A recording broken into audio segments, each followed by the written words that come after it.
Hi friends, இன்றைக்கி நம்ம சூப்பரான பன்னீர் வச்சு ஒரு கிரேவி தாங்க பார்க்க போகிறோம். இது அப்படியே ஹோட்டல் ஸ்டைலில் இருக்குங்க. வாங்க இதை எப்படி பண்ணுறதுன்னு பார்க்கலாம். முதல்ல ஒரு பேன் அடுப்பில் வச்சுக்கோங்க. ஒரு 2 டேபிள் ஸ்பூன் அளவுக்கு பட்டர் போட்டுக்கோங்க.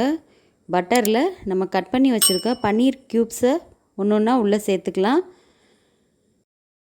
இந்த மாதிரி பட்டரில் பன்னீரை ஃப்ரை பண்ணும்போது டேஸ்ட்டு நல்லா சூப்பராக இருக்குங்க. இதோட நம்ம 1/4 ஸ்பூன் மஞ்சத்தூள், 1/2 ஸ்பூன் வரமிளகாய் தூள், 1 ஸ்பூன் அளவுக்கு கசூரி மேத்தி அப்படி நல்லா க்ரஷ் பண்ணி இந்த பன்னீரில் ஆட் பண்ணிக்கலாங்க. இது நல்ல ஃப்ளேவர் கொடுக்கும். இப்போ நம்ம பன்னீரை லைட்டாக ஃப்ரை பண்ண போகிறோம். மீடியம் ஹீட்டில் வச்சுக்கோங்க ஸ்டவ்வை. பன்னீர் நல்லா உடஞ்சிராமல் இந்த அளவுக்கு ஒரு பெரட்டி விட்டுக்கலாம். எல்லா பக்கமும் அந்த மசாலா போய் சேர்கிற மாதிரி கலந்து விட்டுக்கலாங்க. இதோட தேவையான அளவுக்கு சால்ட் ஆட் பண்ணிக்கலாம். இது வதங்கட்டும். அடுப்பை சிம்மில் வச்சுருங்க. இந்த கிரேவிக்கு நம்ம ஒரு மசாலா அரைக்க போகிறோம். அதுக்கு ஒரு 10 நிமிஷமாக முந்திரி குருணையை ஹாட் வாட்டரில் ஊற வச்சுருக்கேங்க. முந்திரி குருணை இல்லாதவங்க முழு முந்திரியை கூட ஆட் பண்ணிக்கலாம். இஞ்சி, பூண்டு, வரமிளகாய் இது எல்லாம் சேர்த்து நைஸாக பேஸ்ட் மாதிரி அரைச்சிட்டு வந்துடலாங்க. இந்த பக்கம் பன்னீர் நல்லா ஃப்ரை ஆயிடுச்சு. இதை நம்ம ஒரு பிளேட்டுக்கு மாற்றிக்கலாம். அந்த பட்டரோடைய எக்ஸ்ட்ரா சமையல் எண்ணெய் கொஞ்சம் சேர்த்துக்கலாங்க.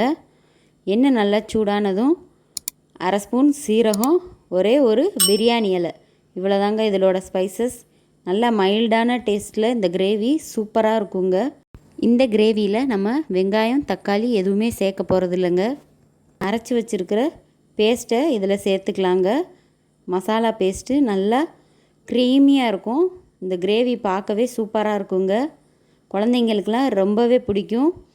பன்னீரை இந்த மாதிரி நம்ம அடிக்கடி செஞ்சு கொடுக்கும்போது குழந்தைங்களுக்கு தேவையான கால்சியம் சத்து நல்லாவே கிடைக்கும். சைவ பிரியர்களுக்கு பன்னீர்னாலே ரொம்ப சத்தான விஷயங்க.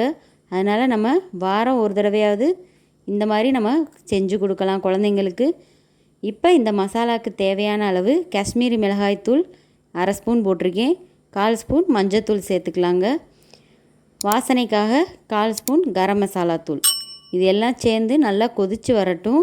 அதோட நம்ம ஒரு 200 கிராம் அளவுக்கு தயிரை நல்லா கட்டிகள் இல்லாமல் நல்லா ஸ்மூத்தாக அடித்து இந்த கிரேவியில் சேர்த்துக்கலாங்க. அடுப்பை லோ ஃப்ளேமில் வச்சு தாங்க தயிர் சேர்க்கணும். இல்லைன்னா திரியாக தெரிஞ்ச மாதிரி வந்துடுங்க. இப்போ நம்ம கிரேவிக்கு தேவையான அளவு தண்ணி ஆட் பண்ணிவிட்டு லாஸ்ட்டாக மறுபடியும் கஸ்தூரி மேத்தி சேர்த்துக்கலாங்க. நல்லா கொதித்து வந்ததுக்கப்புறம் ஃப்ரை பண்ணி வச்சுருக்க பன்னீரை இதோடு சேர்த்துட்டோம்னா நம்மளோட அட்டகாசமான பன்னீர் கிரேவி சூப்பராக ரெடி ஆயிடுச்சுங்க. நல்லா இது ரொம்ப காரம் இல்லாமல் மைல்டான டேஸ்ட்டில் சூப்பராக இருக்கும். இதோட விருப்பப்பட்டால் நீங்கள் ஃப்ரெஷ் க்ரீம் ஆட் பண்ணிக்கலாம். டேஸ்ட் இன்னும் கூடுதலாகவே இருக்கும். பாருங்கள், இன்றைக்கி எங்கள் வீட்டில் சப்பாத்தியோடு தாங்க குழந்தைங்களுக்கெலாம் சர்வ் பண்ணேன். ரொம்பவே நல்லா இருந்துச்சு. டேஸ்ட்டாக அட்டகாசமாக இருந்துச்சுங்க. பன்னீரும் நல்லா சாஃப்டாக இருந்தது. இந்த மாதிரி சிம்பிளான வீடியோஸ் உங்களுக்கு ரொம்பவே பிடிச்சிருக்குன்னா நம்ம சேனலை மறக்காமல் சப்ஸ்கிரைப் பண்ணுங்கள், லைக் பண்ணுங்கள், ஷேர் பண்ணுங்கள்.